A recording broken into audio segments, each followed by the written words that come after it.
الواد رقم الواد رقم 4 والله العظيم عايز اقلد الاحتفال بتاعه. جاب النضاره والله العظيم، وجاب التيشيرتايه فاهم، وقلب محمد رمضان نمبر 1 نمبر 1 وقلب محمد رمضان وكسر. الواد كده جاب التيشيرتايه والله العظيم احتفالات ملهاش اي 30 لازمه، احتفالات للبيع. لان اصلا كده كده ايران لو كانت كسبت هتبقى هي الاول وبلجيكا الثاني واحنا الثالث. المهم مارشينياك الحكم جاله مكالمه من الوايت هاوس، قال له بقول لك ايه، لو ده ميسي او رونالدو اي حد تاني كانت هتمشي، انما ايران فكك. جات له المكالمه. المهم يرجع للفار تشيك، طلعت اوف سايد. بس هو قال له قال له قال له هذا الاحتفال ويقول لك، قال له لا، قال له خذ انها لك. والله العظيم قال له خذ انها لك. والله جات له مكالمه مارشينياك مش عايزين نوش، يلا يا عم يغوروا، ما اعرفش بقى يصعد احسن ثالث ولا لا، انجز. والواد قاعد يحتفل ساعه ساعه بس، بامانه الله هو الاحتفال جامد، بس احتفال ملهاش اي 30 لازمه. البس بقى يا عمي، ولا لا لا انا قاعد بقى يعني بنتفرج على الماتش والله العظيم. معلش يا جماعه ممكن تعدوا الحته دي براحتكم. انا الساعه 5 ونص ضربت لي ايه فطيره سجق كيري، والله العظيم كانت جامده، وسقعه بقى ايه، بالساعه اللي هي ما بين السعوديه السخونيه اللي هي ما بين دي اللي عارف انت، وكلتها وقلت بقى اتفرج على ماتش مصر متمزج، وهنبقى ايه ونصعد اول لاول مره في تاريخنا، تمام، وفي تاريخ الكره العربيه والافريقيه والكلام ده كله، وتمزج. المهم اتفرجنا على الماتش يا معلم، والدنيا ايه قليصه. المهم اصلا الماتش ابتدى في اخر 5 دقايق او اخر 8 دقايق في الوقت بدل ضايع، الكره اللي في العرض والجون اللي جه، الاحتفال اللي هو مش 30 لازمه ده.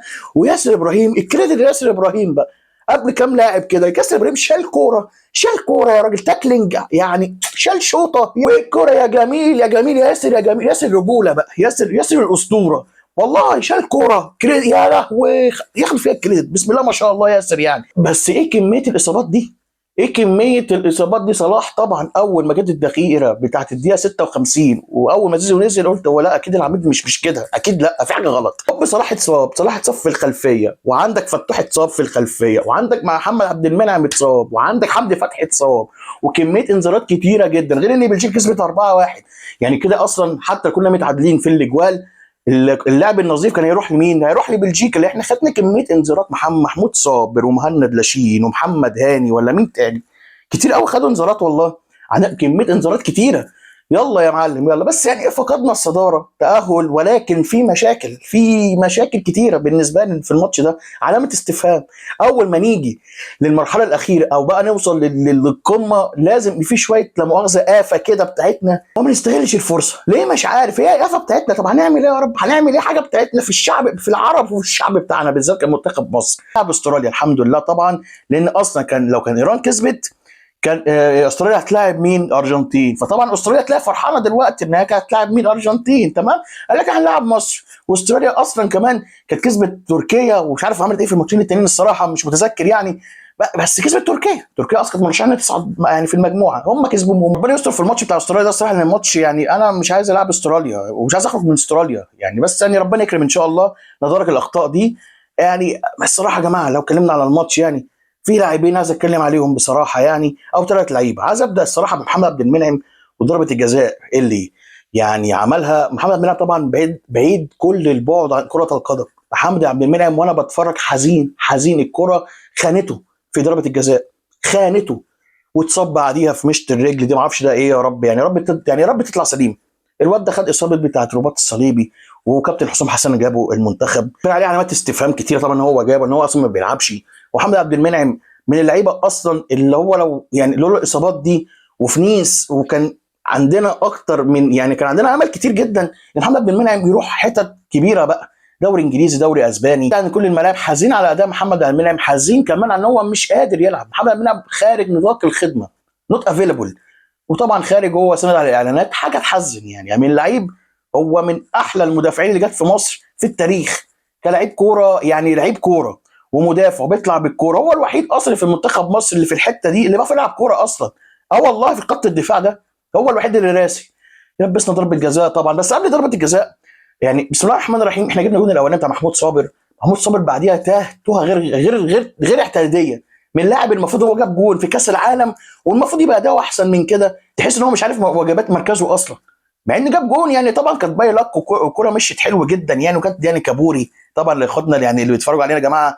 يعني الكابوري دي اللي هي كوبري، يعني ناس اسمها كابوري او ايه او فيلس، لا مؤاخذه الناس اللي هي القديمه يا جماعه، الكابوري فيلس او كوبري. ما اعرفش ليه يا حاج صابر، يعني انت تهت في الملعب كده ولبست نظام ملوش اي 30 لازمه. توهان كان غريب جدا، وكان المفروض طبعا ان هو يطلع وينزل مروان عطيه مكانه. بس يعني هو جون معنوي ليك كويس جدا في الدقيقه 4.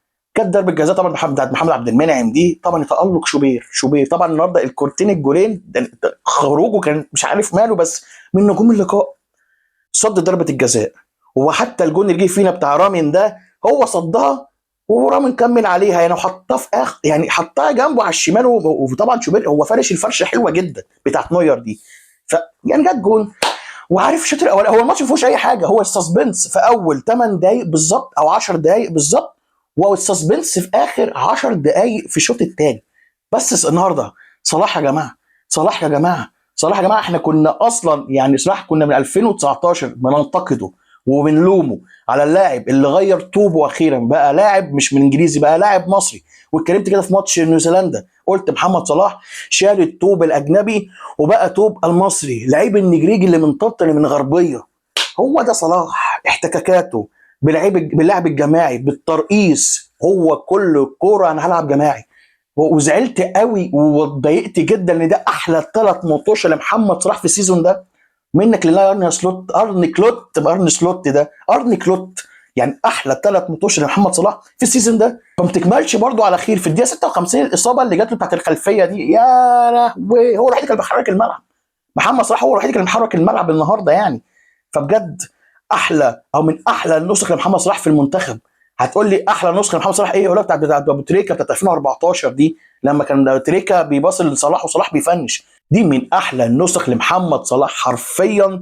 ك ك يعني كمنتخب بالنسبه لي انا ده نسخه مرعبه. راح فكرني بميسي في الارجنتين لما غير طوبه من لعيب اسباني لعيب ارجنتيني، اللي هو اللعيب العرباجي، اللعيب اللي هو فاهم انت مش هحلك، مش هحل اي حد، لا يحل الحكم ولا اللعيبه ولا اي حد. في ضربه الجزاء اللي جت علينا قائد، هو ده محمد صلاح بقى اللي انا اعرفه. الفكره بقى اللي انا المفروض الاقي الناحيه الثانيه مين؟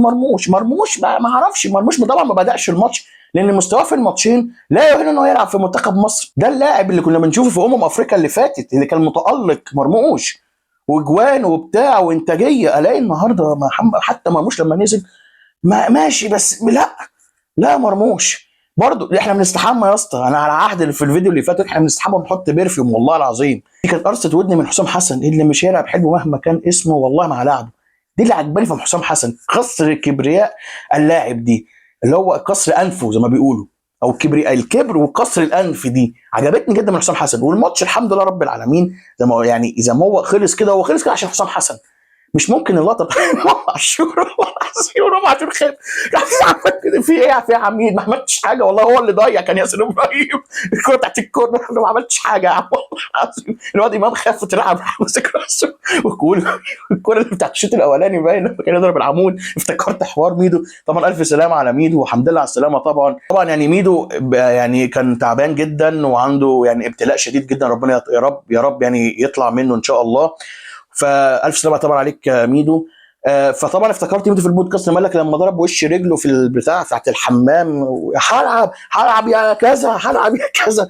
فدي ده حسام حسن. فربنا اراد ان احنا ما نخسرش عشان الراجل ده وعشاننا احنا والله العظيم، لان ما ينفعش بعد ال3 ماتشات اللي احنا عملناهم كويسين، لا مش 3 ماتشات الصراحه، يعني الماتشين كمان بتاع بلجيكا ونيوزيلندا بالذات في الشوط الثاني ما ينفعش كنا نخسر خالص الصراحه، يعني بالاداء اللي احنا عاملينه. وانا شايف حتى في الشوط الثاني قبل ال10 دقائق الاخر دي كنا ماسكين الكوره، ما شفناش ايران خالص. يعني احنا ما سمعناش على ايران خالص في الشوط الثاني. كان في شويه رعونه اللي احنا كنا المفروض ندوس اكتر من كده يا جدعان، ندوس اكتر من كده. الفرص دي مش هتيجي تاني، خلي بالك احنا مش كل شويه بنلعب كاس عالم يعني. فكنت نفسي نكسب الصراحه الماتش ده، لان انا شفت ايران كانت سهله جدا يعني، مش دول اللي كانوا بيلعبوا بلجيكا. اخر 10 دقايق كانوا سسبنس، مش ممكن بقى يعني من حلم ايران ان هي كانت هتصعد اول ومارشينياك يديهم واحده يعني خذ هذا انها ليست هدف وفار تشيك اوف سايد وبعد الاحتفال بتاع الوقت. انا مش مصدق والله.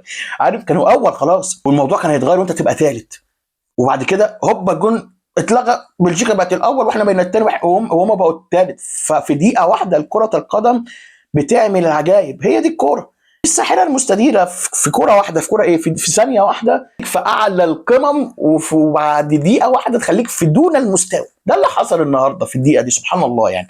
التعادل مش بطاقه، يعني مش بطعم الخساره قوي، هو طعم الخساره الصراحه، بس يعني بطعم ان انت صعدت دور 32 لاول مره في تاريخك، هتقابل استراليا ان شاء الله.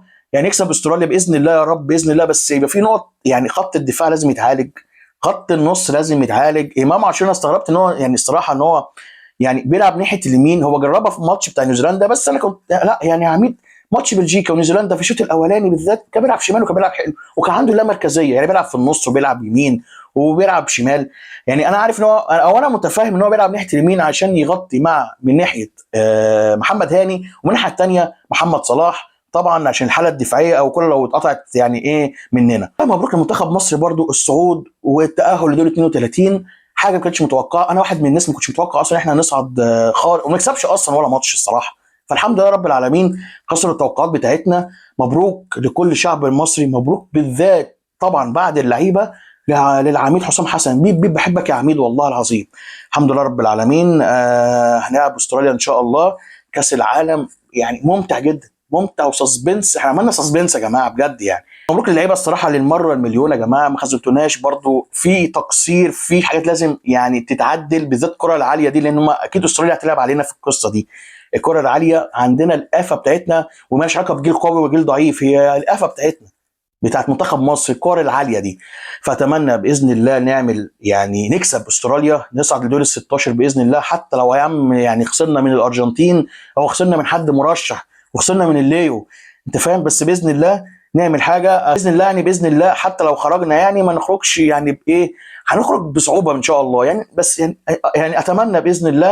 انا راجل واقعي بس نفسي اكسب بجد، ويعني واروح لابعد الحدود يعني في كاس العالم ده. واتمنى الشفاء لكل اللعيبه، حمدي فتحي بفتوح بمحمد عبد المنعم بمحمد صلاح، يعني بالذات فتوح وحمدي ومحمد صلاح كمان بالاداء ده. لا لازم يرجعوا باذن الله، باذن الله يا رب يكون بس حاجه بسيطه كده هنريح شويه يعني. فان شاء الله يرجعوا على خير. ومبروك لمنتخب مصر التاهل دور 32. والله كان احساس غريب، احساس انا مش فاهمه والله العظيم. احساس ما كنتش متوقعه ولا حد من يعني من المصريين اصلا كانوا متوقعوا مننا اصلا احنا نعمل يعني نصعد دي بجد او نكسب حتى في كاس العالم. فالحمد لله رب العالمين يعني كسرنا القاعده دي. الحمد لله رب العالمين. الكره كافئت حسام حسن في الجون اللي اتلغى ده، وبالسسبنس اللي حصل في الجون ده. فالحمد لله رب العالمين. بس كده يعني ان شاء الله نلقاكم في فيديو جديد باذن الله. لو وصلت اخر الحلقه تعملوا لايك شير سبسكرايب وزر الجرس. معكم حسين من جنب الفوره من كام يا جماعه. انا عايزين فيو بقى، عايزين لايك، عايزين احنا انا منتخبي اللي بتكلم عليه ما بجيبش فيوهات كتير، فدي حاجه مضايقاني جدا يعني. بس ان شاء الله يعني الدنيا تتظبط يعني. بس كده، السلام عليكم.